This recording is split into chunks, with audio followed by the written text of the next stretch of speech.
बिस्मिल्लाहिर्रहमानिर्रहीम। अस्सलाम वालेकुम। चलिए स्टार्ट करते हैं। FSc math ICS math part 1 chapter 1। Chapter का नाम है नंबर सिस्टम एक्सरसाइज 1.1। तो कंप्लीट एक्सरसाइज एक ही वीडियो में ईच एंड एवरी पार्ट अभी आपके सामने सोल्व करके आपको दिखाता हूँ। क्वेश्चन 1 है which of the following sets have clear property with respect to addition and multiplication. Part 1 है इसका।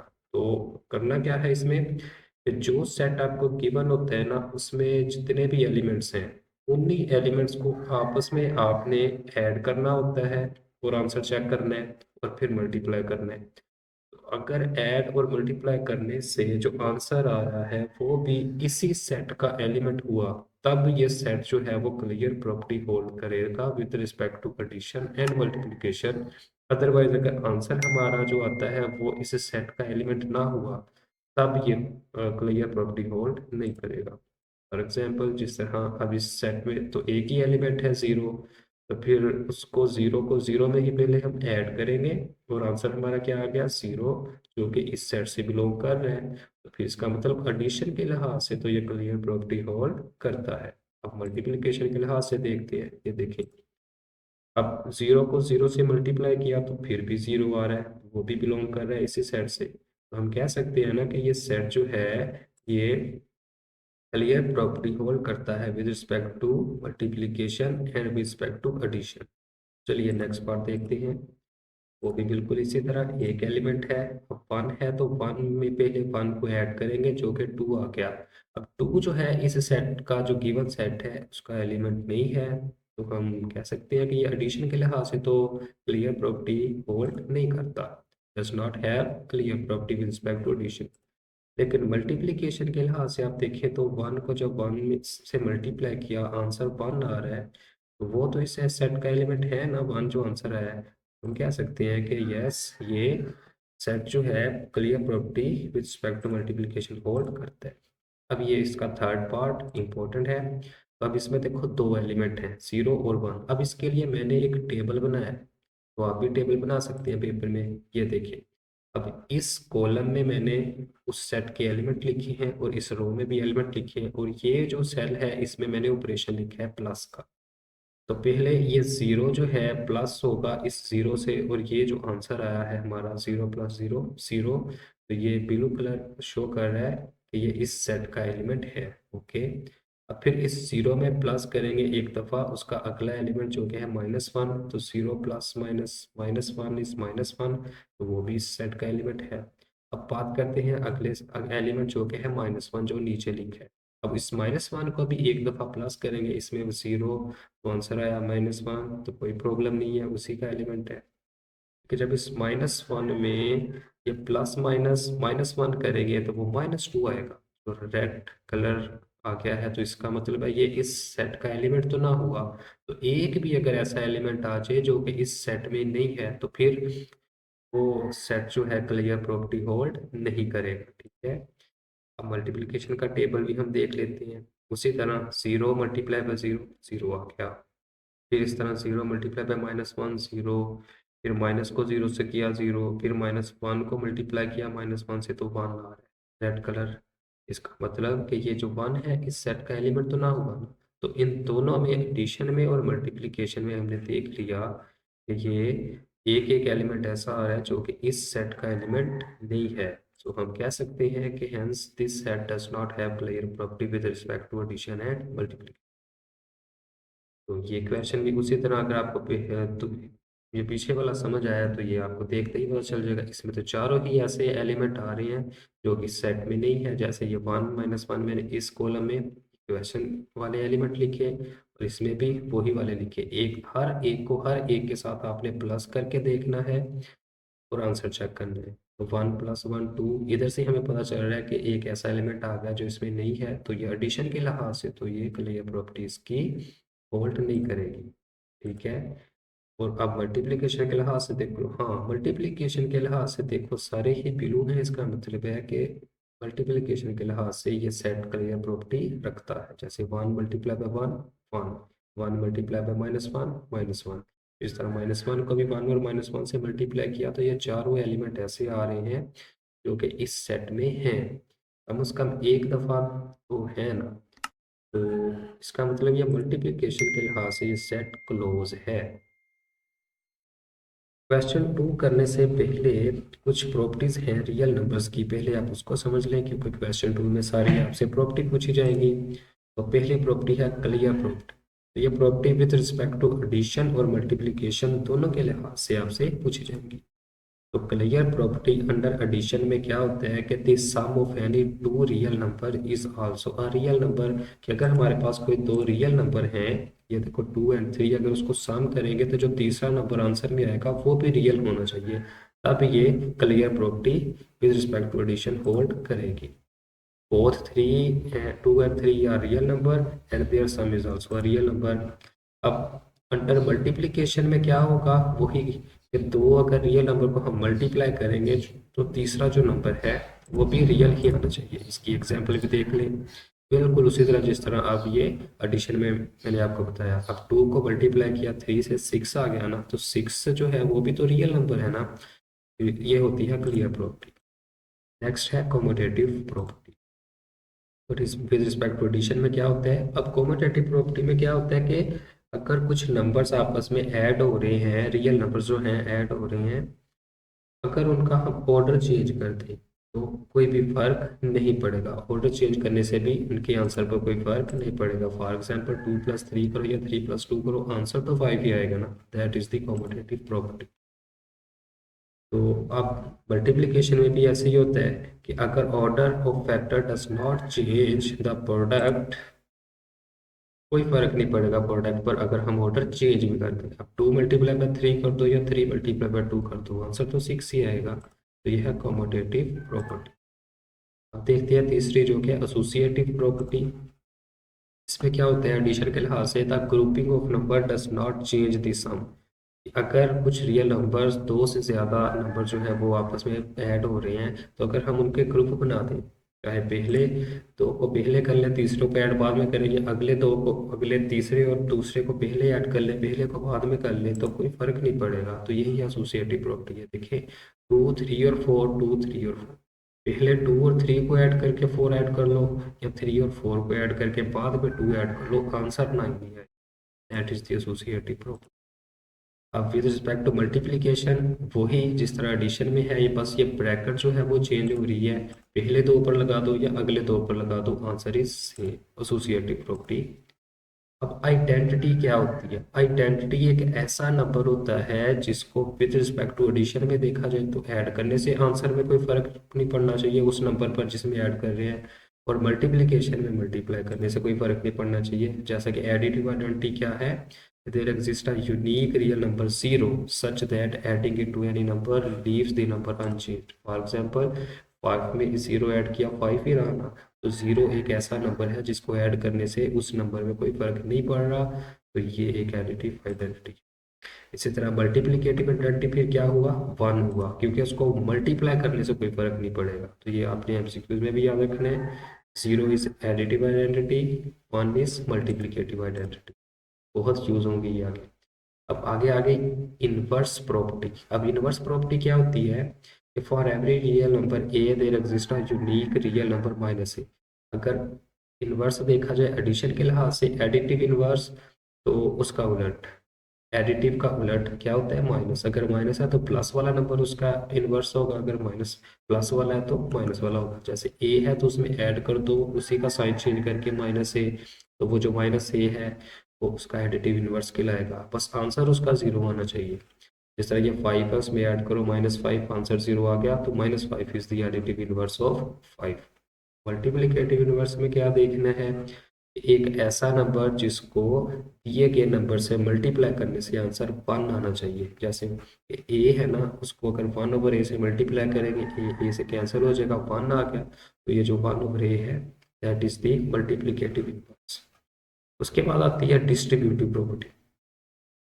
डिस्ट्रीब्यूटिव प्रॉपर्टी क्या होता है कि डिस्ट्रीब्यूट कर दिया जाता है एक नंबर, जैसा कि अब ये 3 नंबर हैं b+c, तो उसके बाहर a जो है उनसे मल्टीप्लाई हो रहा है। अब a को b से भी मल्टीप्लाई करेंगे प्लस a को c से भी करेंगे, तो that is the distributive property. जिस तरह ये नीचे आपको एग्जाम्पल भी दिख रही है, 3+4, उसके बाहर 2 है। अब 2 जो है 3 और 4 दोनों से मल्टीप्लाई होगा और दरमियान में प्लस आ जाएगा। अब चलते हैं क्वेश्चन नंबर 2 की तरफ। Name the properties used in the following equation, letter where use represent real number. जहां पर लेटर यूज हो रहा है तो आपने उसको समझना है कि ये कोई रियल नंबर है। चलिए, ये एक टेबल है और क्वेश्चन 2 आपका डन। क्वेश्चन नंबर, उसका पार्ट नंबर 1 है 4+9 कर लो या 9+4 कर लो, सेम ही होगा। तो ये कौन सी प्रॉपर्टी थी? Yes, commutative property with respect to addition. अब a+1+3/4 कर लो, या a को बाहर बाद में कर लेना, 1+3/4 में ब्रैकेट लगा दो। तो ये देखो, ग्रुपिंग करने से भी कोई फर्क नहीं पड़ेगा। तो ये कौन सी प्रॉपर्टी थी? Associative property with respect to addition. अब उसके बाद देखो जरा, बिल्कुल ये ऊपर वाली ही प्रॉपर्टी है, बस नंबर चेंज हुए हैं। पहले दो पे ब्रैकेट लगा दो या अगले दो पर, आंसर इज सेम। तो ये associative property with respect to addition है। अब ऐसा नंबर जिसमें जीरो ऐड करने से कोई फर्क नहीं पड़ रहा, तो फिर वो जीरो क्या कहलाएगा? Additive identity. अभी आप पढ़ कर आए हो। इसी तरह अगर किसी नंबर में कोई नंबर मल्टीप्लाई करने से फर्क ना पड़े, तो वो जो नंबर है जिसे मल्टीप्लाई किया वो मल्टीप्लिकेटिव आइडेंटिटी कहलाएगा, जैसा कि ये 1 है। अब 4.1 में ऐड कर दिया -4.1, आंसर इज 0। जो -4.1 है ये क्या है? एडिटिव इनवर्स है। अभी आप पढ़ के आए हो कि अगर साइन चेंज करके वही उसमें ऐड कर दिया जाए और आंसर 0 आ जाए, तो वो जो ऐड किया गया है वो एडिटिव इनवर्स कहलाएगा। अब ये भी एडिटिव इनवर्स है। ए में -a को ऐड कर दिया गया, आंसर 0 आया, तो ये एडिटिव इनवर्स हो गया। ठीक है, अब नीचे देखो जरा, √2 मल्टीप्लाई बाय √5 कर लो, या 5 को पहले √2 को बाद में। ये बिल्कुल ये पहले वाला ही है, लेकिन वो एडिशन के लिहाज से था, अब ये मल्टीप्लिकेशन के लिहाज से है। कौन सी प्रॉपर्टी? Commutative property. अब a इंटू बी माइनस सी, उसके बाद a को b से भी मल्टीप्लाई किया गया और c से भी। अब a को इस ब्रैकेट के लेफ्ट साइड से किया गया है ना डिस्ट्रीब्यूट, तो ये लेफ्ट डिस्ट्रीब्यूटिव प्रॉपर्टी कहलाएगी। अब नीचे वाली देखो, बिल्कुल इसके उलट है। अभी ये जो z है वो इस ब्रैकेट के राइट साइड पर किया गया है, तो ये राइट डिस्ट्रीब्यूटिव प्रॉपर्टी कहलाएगी। ठीक है, अब ये देख लो आप, बिल्कुल उसी तरह जिस तरह ये हमारा सेकंड पार्ट था, लेकिन वो एडिशन के लिहाज से एसोसिएटिव था, ये मल्टीप्लिकेशन के लिहाज से एसोसिएटिव है विद रिस्पेक्ट टू मल्टीप्लिकेशन। अब लास्ट पार्ट है ए को बी प्लस सी माइनस डी, बिल्कुल ये 9 वाला है। ठीक है, अब ये भी लेफ्ट डिस्ट्रीब्यूटिव प्रॉपर्टी है कि एक नंबर अंदर वाले सभी नंबर में डिस्ट्रीब्यूट हो रहा, that is the left distributive property. चलिए नेक्स्ट चलते हैं, question number 3। Name the properties use in the following inequalities. अब इनइक्वालिटीज में जो प्रॉपर्टीज यूज हो रही हैं आपने वो बतानी है। अब ये देखो, -3 less than -2 implies that 0 less than 1। मतलब -3 इधर आकर 0 बन गया और -2 1 बन गया। हाउ? किस तरह? कोई चीज़ ऐड करने से बना है या मल्टीप्लाई करने से, यही आपने बताना। तो -3 में अगर +3 ऐड कर दिया जाए वो तो 0 बन जाएगा, लेकिन जो काम इधर करना है वो ही इधर करना है। ये नहीं कि इधर कोई और नंबर प्लस कर दिया इधर कोई और, फिर वो गलत हो जाएगा। तो इक्वेशन में जो काम एक साइड पर करते हैं वही दूसरी साइड पर सेम अप्लाई हमें प्रोसीजर करना पड़ता है। अगर -3 में +3 ऐड किया है 0 तो बन गया, लेकिन इधर +3 ऐड करेंगे वो 1 बन जाएगा। यस, बिल्कुल ठीक है। ये देखिए मैंने लिखा भी है, -3 में +3 ऐड किया, फिर -2 में भी +3 ऐड किया, तो ये हमारी कंडीशन बन गई। तो ये हमने क्या करने से हमारा आंसर आया? ऐड करने से, तो ये एडिटिव प्रॉपर्टी कहलाएगी। नेक्स्ट पार्ट देखो, अब -5 से 20 कैसे बनेगा? जाहिर सी बात है, अब इसको 4 से मल्टीप्लाई करने से, ऐसे ही है। लेकिन अगर 4 से मल्टीप्लाई करेंगे तो वो -20 आएगा ना, तो फिर हमें -4 से मल्टीप्लाई करना होगा दोनों साइडों पर। ये देखिए, -4 से किया तो ये 20 बन गया और 16 बन गया, तो ये हमें मल्टीप्लिकेटिव प्रॉपर्टी इधर लिखना होगा क्योंकि हमने मल्टीप्लाई का प्रोसेस किया है। अब ये देखो, 1 और -1 कैसे बनेगा? 1 को भी -3 से मल्टीप्लाई, फिर -3 तो बन जाएगा, लेकिन -1 को -3 से मल्टीप्लाई करने से -5 नहीं बनेगा। तो फिर क्या करना होगा? दूसरा फिर हमारे पास प्रोसेस है, -3 को -1 को -3 बनाना है ना, तो 1 - 4 करें तो -3 आ जाता है। ये देखिए 1 में प्लस किया -4, तो इधर भी -4 करेंगे तो हमारी जो कंडीशन है वो बन चुकी है। तो ऐड करने से ही हमारा आंसर आया ना, तो ये एडिटिव प्रॉपर्टी। चलिए अब क्वेश्चन 3 के नेक्स्ट पार्ट देखते हैं। फोर्थ पार्ट, a <0 -a होना चाहिए इधर 0, जाहिर से ये तो सिंपल सा क्वेश्चन है, बस -1 से मल्टीप्लाई कर दो दोनों तरफ, तो ये मल्टीप्लिकेटिव प्रॉपर्टी है। चलिए अब इस पार्ट को देखते हैं। a b, तो a से 1/a और b से 1/b कैसे बनेगा, ये आपने देखना है। तो देखा जाए तो दोनों तरफ हमें एक ही प्रोसीजर अप्लाई करना होगा। तो फिर मल्टीप्लाई करूंगा a को 1/ab से, तो a से कैंसिल हो जाएगा, 1/b बचेगा जो कि इधर वाली साइड है। फिर उसके बाद b इधर भी फिर हमें 1/ab से मल्टीप्लाई करना होगा, तो इधर b से कट जाएगा, 1/a बचेगा। अब इसमें आपने देखना ये है कि 1/a इधर बन रहा है और 1/b इधर बन रहा है, और ये जो ग्रेटर देन का साइन है अब ये b की तरफ हो गया है। तो ये देखें जरा, 1/b is greater than 1/a, तो इस तरह ये हमारी ये मल्टीप्लिकेटिव प्रॉपर्टी होगी। ठीक है, नेक्स्ट पार्ट देखो, a greater than b implies that -a less than -b। देखते हैं कैसे। अब -1 से दोनों तरफ मल्टीप्लाई किया गया, तो ये हमारी जो कंडीशन हमें दी गई थी वो बन गई, तो मल्टीप्लिकेटिव प्रॉपर्टी है। ठीक है, चलिए अब क्वेश्चन नंबर 4 की तरफ बढ़ते हैं, नहायत ही इम्पोर्टेंट है। ये क्वेश्चन है, a/c plus b/c is equal to a+b/c। देखने में ये बड़ा आसान लग रहा है कि ये क्या जी, इस लेफ्ट साइड से राइट कैसे बनी है, एलसीएम लेकर बन किया है, लेकिन ऐसे नहीं हुआ। इसमें उन्होंने हमसे कहा गया है कि हमने रूल्स ऑफ एडिशन को यूज करते हुए, यानी प्रॉपर्टीज को यूज करते हुए हमने लेफ्ट को राइट के बराबर प्रूव करना है। तो देखते हैं इसका सोल्यूशन। लेफ्ट हैंड साइड हमने ले ली जो कि है a/c प्लस b/c। अब हम क्या करेंगे, a/c को मैं इस तरह भी तो लिख सकता हूँ ना, a.1/c और b/c को b.1/c। रीजन क्या है, a/b को a.1/b लिख सकते हैं जी हम। अब क्या करना है, नेक्स्ट स्टेप देखो। अब 1/c दोनों में आ रहा है ना, उसको मैंने कॉमन निकाल लिया। तो डिस्ट्रीब्यूटिव प्रॉपर्टी यही थी ना कि अगर एक बाहर नंबर है वो अंदर दोनों से मल्टीप्लाई हो रहा है, तो वो ऊपर हो रहा था ना, तो नीचे मैंने कॉमन निकाल लिया, तो ये डिस्ट्रीब्यूटिव प्रॉपर्टी है हमारी। उसके बाद देखो जरा, अब a+b.1/c, ठीक है, यानी कि यही ऊपर वाली प्रॉपर्टी a.1/b को a/b भी लिख सकते हैं और a/b को a.1/b भी, दोनों को एक दूसरे से की जगह पर लिख सकते हैं। तो यही हुआ, ये a.1/b को मैंने a/b लिख दिया, सिंपल। तो ये प्रूफ हो चुका कि लेफ्ट हैंड साइड बराबर है राइट हैंड साइड की। चलिए नेक्स्ट पार्ट की तरफ, a/b plus c/d is equal to a/d plus bc/bd। तो लेफ्ट हैंड साइड इसकी लेते हैं। इसमें आपने देखना ये है कि अब एलसीएम क्या आ रहा है इसका, बीडी आ रहा है ना, तो बीडी कैसे आएगा। पहले तो हम इसको इन दोनों को 1 के साथ मल्टीप्लाई करते हैं, और ये मल्टीप्लिकेटिव आइडेंटिटी का कोई फर्क नहीं पड़ेगा आंसर। ठीक है, अब इस 1 को हमने बनाना है एलसीएम जो कि बीडी है। क्यों बनाना है कि जी हमने प्रूव करना है लेफ्ट को राइट के बराबर, और हमने रूल्स ऑफ एडिशन को यूज करते हुए करना है। तो इस 1 की जगह पर मैं d.1/d लिखूंगा। क्यों, क्योंकि इधर भी एलसीएम चाहिए और इधर भी एलसीएम चाहिए। बी तो है, डी नहीं है ना, तो डी के लिए मैंने इस 1 को इस तरह d.1/d लिख दिया, क्योंकि डी से कैंसिल होकर 1 ही बचेगा ना, फर्क नहीं पड़ेगा।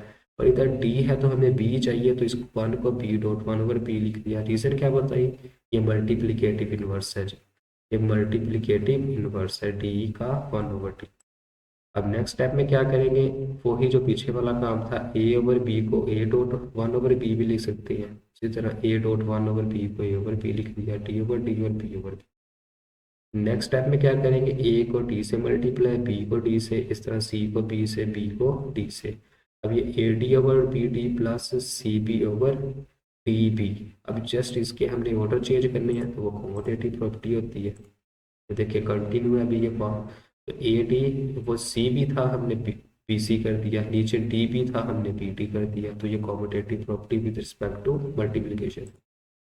अब क्या करना है, दोनों के नीचे 1/d आ रहे हैं ना, तो a/b को a.1/b भी लिख सकती है, वही पीछे वाली सारी प्रॉपर्टीज है। तो इसी तरह हमने इसको लिख दिया, और इसको भी बिल्कुल उसी तरह बी सी ऊपर वाले को अलग, नीचे वाले को डॉट लगाकर अलग कर दिया। अब देखो जरा, दोनों में ये डिस्ट्रीब्यूट हो रहे हैं ना 1/PD, तो डिस्ट्रीब्यूटिव प्रॉपर्टी के लिहाज से फिर इसको हम इस तरह अलग भी लिख सकते हैं, ठीक है। उसके बाद ये A.1/P को A/B लिख देंगे, जो कि हमारी राइट हैंड साइड आ चुकी है हेंस। चलिए अब क्वेश्चन नंबर 5 की तरफ बढ़ते हैं। नहायत इंपॉर्टेंट क्वेश्चन है, पेपर में काफ़ी दफ़ा आया भी हुआ है। चलिए ज़रा लेफ्ट हैंड साइड इसकी देखते हैं। तो बिल्कुल इसी तरह जिस तरह क्वेश्चन 4 किया, अभी हमने अपने पास से पहले 1 लगाया, वो मल्टीप्लिकेटिव आइडेंटिटी है, कोई फर्क नहीं पड़ता। अब देखना ये है कि अब ये 12 है और 18 है, इनका एलसीएम क्या होगा। 12 और 18 का एलसीएम होता है 36। अब इस 1 को 36 बनाना है, यानी कि 12 तो है ना इधर, कौन सा ऐसा नंबर आएगा जिससे मल्टीप्लाई करने से 12 जो है वो 36 बन जाए। 3, यस, तो इधर भी 3 आएगा और इधर 2 आएगा। देखते हैं, ये 3.1/3 का मल्टीप्लिकेटिव इनवर्स बन गया, इधर 2.1/2, ये 1 जो है, ठीक है। अब अगले स्टेप में क्या होगा जी, जिस तरह पीछे हमने किया था, ये -7/12 तो एजिटिव रहा, ये A.1/B को A/B लिख दिया, इधर भी वही प्रॉपर्टी लगाकर मैंने लिख दिया। अब नेक्स्ट क्या करेंगे, अब ये जो 3 है 7 से मल्टीप्लाई, 12 3 से, इसी तरह ये 5 2 से, 18 2 से, तो ये हमारी टर्म बन गई बिल्कुल पीछे वाले क्वेश्चन की तरह। अब नीचे जो 36 आ रहा है दोनों में वो कॉमन है ना, तो A/B को बिल्कुल इसी इसी प्रॉपर्टी को उल्ट कर ले, A/B को A.1/B जैसे लिख सकते हैं। तो ऊपर वाला 21 जो है वो लाख हो जाएगा 1/36 लाख, इसी तरह -10 लाख 1/36 लाख। अब फिर उसी तरह इधर डिस्ट्रीब्यूटिव प्रॉपर्टी लग रही है, 1/36 को लग लिखेंगे और ब्रैकेट में -20 और -10 लिख देंगे। ये देखो, ये डिस्ट्रीब्यूटिव प्रॉपर्टी है। अब इसको जरा हम ऐड करेंगे, ये कितना ऐड नहीं करेंगे, बस बिल्कुल उसी तरह लिख देंगे जिस तरह हमें क्वेश्चन में गिवन था, A.1/P को A/P लिख देंगे। Hence proof left hand side बराबर है राइट हैंड साइड। चलिए last question, simplify by justifying. इस टाइप बिल्कुल जिस तरह क्वेश्चन 4 है, जिस तरह हमने 5 किया, अब क्वेश्चन 6 आ गया, इसके 4 पार्ट है। तो देखते हैं जी क्वेश्चन 6 का पार्ट फर्स्ट। इसमें क्या होगा, अब इसको हमने सिंप्लीफाई करना है, जहां तक ये हो सका सिंप्लीफाई। तो अभी तो हमें कुछ नहीं नजर आ रहा, क्या कर सकते हैं, बस 1 को साथ मल्टीप्लाई कर सकते हैं। यहाँ ये 1/4 जो है इसको मैंने अलग कर लिया, ठीक है, 1/4 प्लस 16x। अब इस 1/4 को अंदर अकेले अकेले से मल्टीप्लाई करवाएंगे, क्योंकि ये डिस्ट्रीब्यूटिव प्रॉपर्टी है, ठीक है। 1/4 को 4 से भी, 1/4 को 16x से भी। अब ये जो 1/4 है ये तो मल्टीप्लिकेटिव इनवर्स है ना, लेकिन इधर नहीं है। इधर बनाने के लिए हमें 16x की जगह पर 4 चाहिए, एक 4। तो इस 16x को हम ब्रेक करेंगे 4.4x से, और इधर जो जो है वो तो 1 हो जाएगा ना, क्योंकि मल्टीप्लिकेटिव इनवर्स है, 4 से कैंसिल होके 1 प्लस 1/4 उसी तरह। अब ये 16x को 4.4x लिख, अब ये जो 1/4 है बिल्कुल इसी तरह जिस तरह ये हमने इसकी जगह पर 1 लिखा है, इसकी जगह पर भी 1 आ जाएगा, और 4x साथ उसी तरह मल्टीप्लिकेटिव इनवर्स है ये। अब क्या करेंगे, 4x.1, यानी 1 को किसी से भी मल्टीप्लाई करो फर्क नहीं पड़ता, वही नंबर आता है। तो ये हमारा मल्टीप्लिकेटिव आइडेंटिटी का रूल। ये देखिए मल्टीप्लिकेटिव आइडेंटिटी 4x.1, 4x और 1, दैट इज द आंसर। इसको हमने सिंप्लीफाई कर दिया। अब नेक्स्ट पार्ट की तरफ, यस, ये पार्ट जो है करते हैं, 1/4 प्लस 1/5, 1/4 माइनस 1/5, इसका सोल्यूशन देखते हैं। अब देखिए इसमें हम कॉमन नहीं ले सकते क्योंकि नीचे सेम नंबर नहीं है, तो फिर हम क्या करेंगे, तो 1 को मल्टीप्लाई कर दिया क्योंकि ये मल्टीप्लिकेटिव आइडेंटिटी है। फिर उसके बाद इस 1 को क्या बनाना है, अब इनका एलसीएम क्या होगा, 4 5 20, 20 एलसीएम होता है ना। अब इस 1 को 20 का मल्टीप्लिकेटिव इनवर्स बनाना है, तो 1 को कैसे बना सकते हैं, 20.1/20 मल्टीप्लिकेटिव इनवर्स बन गया। अब इस 20.1/20 को 20/20 भी तो लिख सकते हैं ना, यानी A.1/P को A/P भी लिख सकते हैं, और ऊपर 20 लाख से मल्टीप्लाई, नीचे लाख से। ये देखो बिल्कुल जो मैं जैसे मैंने भी बताया, ठीक है। अब अगले स्टेप में क्या होगा, ये जो 20 है अब 1/4 से भी मल्टीप्लाई प्लस 1/5 से भी, ऊपर भी और नीचे भी, ठीक है। और ये प्रॉपर्टी कौन सी है? डिस्ट्रीब्यूटिव प्रॉपर्टी है। ये देखिए ज़रा, अब 20 को दोनों ऊपर भी और नीचे भी दोनों साइडों पर हमने डिस्ट्रीब्यूट कर दिया। फिर उसके बाद देखो ज़रा, इस स्टेप से पहले अब क्या करेंगे? अब ये जो 4 है ना, 1/4 है, तो इसको मल्टीप्लिकेटिव इनवर्स बनाने के लिए क्या चाहिए? सिर्फ इधर 4 चाहिए, तो इस 20 को ब्रेक करेंगे 4.5 में। जो 4 होगा इससे मिलकर वो प्रॉपर्टी मुकम्मल हो जाएगी, 5 बाहर आ जाएगा। इधर 5 है तो इधर 4.5 लिख देंगे, 5 इधर लिख देंगे, 4 उधर लिख देंगे, ठीक है। 5 इससे मिलकर वो प्रॉपर्टी बन जाएगा। इसी तरह नीचे, अब इस स्टेप को देखो, ये 20 ब्रेक हुआ है 4.5 में, 4 अंदर आ गया, 5 बाहर रह गया, इधर 5.4 में। जिस तरह ऊपर किया उसी तरह नीचे किया, ठीक है। अब ये जो 1/4.4 है, इसकी जगह पर 1 आ गया, इसकी जगह पर भी 1 आ गया, क्योंकि ये मल्टीप्लिकेटिव इनवर्स है, आप पढ़ चुके हो ऊपर नीचे। ये देखो, इनकी जगह पर 1 आ गया, 1.5 प्लस 1.4, 1.5 माइनस 1.4, ये मल्टीप्लिकेटिव इनवर्स है। फिर इस वन को किसी से भी मल्टीप्लाई करने से फर्क नहीं पड़ता, तो वो कौन सी प्रॉपर्टी थी हमारी? Multiplicative identity. तो आगे आ जाएगा 4+5+4/5 - 4, तो आंसर क्या आ जाएगा? 9/1, यानी कि 9 हमारा आंसर। तो इसको सोल्व करने के लिए उसी तरह फर्स्ट स्टेप कि पहले डॉट 1 लगाएंगे, फिर उसके बाद ये मल्टीप्लिकेटिव आइडेंटिटी हो गया। अब इस 1 को क्या करेंगे, इनका जो एलसीएम है BD वो बनाएंगे, यानी BD.1/BD हम इसको लिख सकते हैं ना, और फिर वही BD एक ऊपर मल्टीप्लाई हो जाएगा, एक नीचे हो जाएगा। ये देखें, तो इस तरह हमने ये स्टेप किया, ये मल्टीप्लिकेटिव इनवर्स प्रॉपर्टी इधर लग गई है। अब BD.1/BD को BD/BD लिखेंगे, और एक BD ऊपर मल्टीप्लाई और एक नीचे मल्टीप्लाई। ये देखिए इस तरह, तो इसको हम A.1/B को A/B लिख सकते हैं। फिर उसके बाद ये जो ऊपर वाला BD है, ये भी अंदर डिस्ट्रीब्यूट होगा बाय डिस्ट्रीब्यूटिव प्रॉपर्टी, और नीचे वाला भी उसी तरह हो जाएगा। ये देखिए, अब ऊपर वाला BD भी अंदर वाली दोनों टर्म्स के साथ मल्टीप्लाई हुआ है, और नीचे वाला भी, ऊपर प्लस आ गया तो नीचे माइनस, ये भी डिस्ट्रीब्यूटिव प्रॉपर्टी है। अब नेक्स्ट क्या होगा कि ये A/B.BD है ना, तो नीचे क्या है? B, इधर भी हमें B चाहिए, तो A को साइड पर लिख लेंगे, A.1/B लिख लेंगे, क्योंकि फिर ये 1/B जो है वो मल्टीप्लिकेटिव इनवर्स बन जाएगा B का।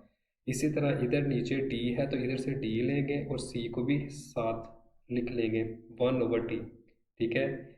ये स्टेप देखें जरा। अब A और B को तो लिख सकता हूँ A.1/B, और BD साथ उसी तरह। फिर इधर C/D को C.1/D लिख सकता हूँ, ठीक है। ये जैसे कि इधर मैंने बताया है, A और B को A भी लिख सकते, A.1/B लिख सकते हैं, और C/D को C.1/D, ठीक है। जो स्टेप ऊपर किया है वही नीचे है। अब अगले स्टेप में क्या होगा कि ये जो 1/B.B है, 1/D.BD है, अब इनकी जगह चेंज करनी पड़ेगी। B को उधर ले जाएगा, D को इधर ले आएंगे, इसी तरह नीचे। तो ये कॉम्यूटेटिव प्रॉपर्टी भी लग रही है, और इनके ऊपर मैं ब्रैकेट भी अप्लाई कर देता हूँ। ये देखिए, ये ब्रैकेट अप्लाई होगी, और ये D उधर चला गया, B इधर आ गया, नीचे भी वही स्टेप है।